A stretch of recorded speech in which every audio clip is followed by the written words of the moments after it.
Hello friends, இந்த வெக்கேஷனுக்கு ஒரு சூப்பரான ஈவினிங் ஸ்நாக்ஸ் ரெசிபி எப்படி செய்யறதுன்னு பார்க்கலாம். இதை பண்ணுறதுக்கு நம்ம ஒரு பவுலில் பஜ்ஜி மாவு எடுத்துக்கலாம். அது கூட 1 டீஸ்பூன் அளவுக்கு சில்லி பவுடர், ஒரு கைப்பிடி அளவுக்கு புதினா ஆட் பண்ணி அது கூட வாட்டர் மிக்ஸ் பண்ணி ஒரு நல்ல திக்கான ஒரு மாவு போல் நம்ம ரெடி பண்ணி எடுத்துக்கலாம்.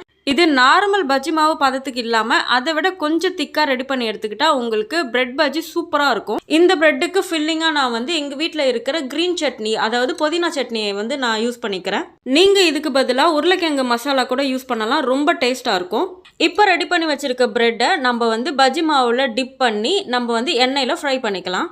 அடுப்பு நீங்கள் மீடியம் ஃப்ளேம்லேயே வச்சுக்கோங்க. அப்போ தான் உங்களுக்கு கருகிடாது. உள்ளே இருக்கிற ப்ரெட்டும் சூப்பராக வெந்து டேஸ்ட்டும் செம்மையாக இருக்கும். அவ்வளோதான், உங்களுக்கு சூப்பரான பிரெட் பஜ்ஜி இப்போ ரெடி ஆகிடுச்சு. இது பண்ணுறதும் உங்களுக்கு ரொம்பவே ஈஸி.